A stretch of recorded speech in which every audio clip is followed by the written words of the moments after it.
Clemson University, originally known as the Clemson Agricultural College of South Carolina, was founded in 1889 upon the wishes Thomas Green Clemson left in his will.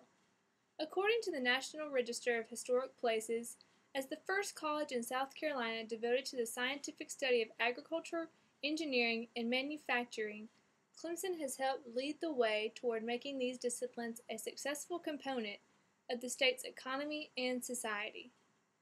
Thomas Green Clemson, who was the founder of the university, came to South Carolina from Philadelphia in the 1830s.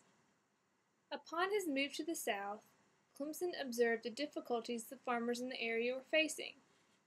A well-known scientist, an agriculturist, and proponent of this industry, Clemson set himself to thinking of new ways to help the farmers.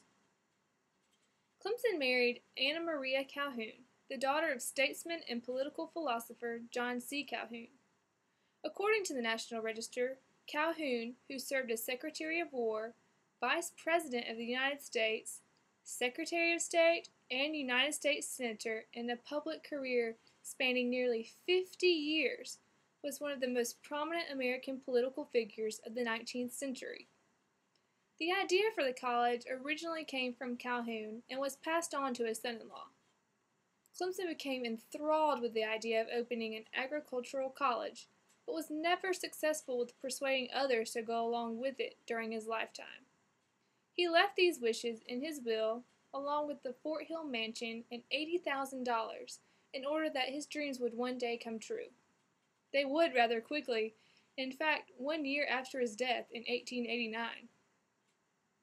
Clemson University's official website states that although there were other agricultural colleges that existed in the South at that time, there was not one that adequately served the farmers. The farmers wanted more useful and practical agricultural training. Benjamin R. Tillman was one of the biggest critics of these programs and supported the farmers in their demand for this new kind of program in college. Clemson's own dream would make this new college possible. The establishment of Clemson in 1889 was as a land-grant college under the terms of the Morrill Act of 1862, as the National Register defines. The act provided funds from the sale of public lands for the purpose of creating colleges, which would, without excluding other scientific and classical studies, and including military tactics, teach such branches of learning as are related to agriculture and the mechanic arts. Henry Aubrey Strode, a professor at the University of Mississippi, was chosen to be Clemson's first president. The first building, which was called the Main Building and later named after one of the college's first supporters, Tillman Hall, was designed by an architectural firm from Atlanta, Georgia, Bruce and Morgan. Convict labor was used for the construction and maintenance on all of the college's first buildings. Clemson College officially opened for classes on July 6, 1893, with 446 cadet students and only 15 faculty members.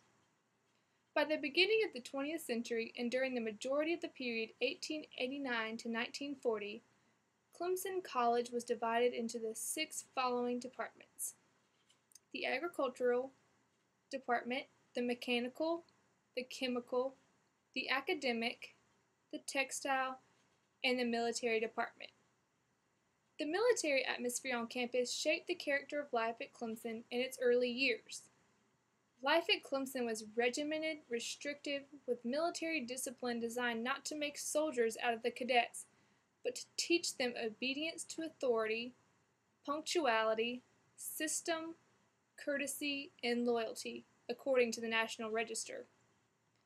Many of these Clemson military students would leave to school to fight in both world wars.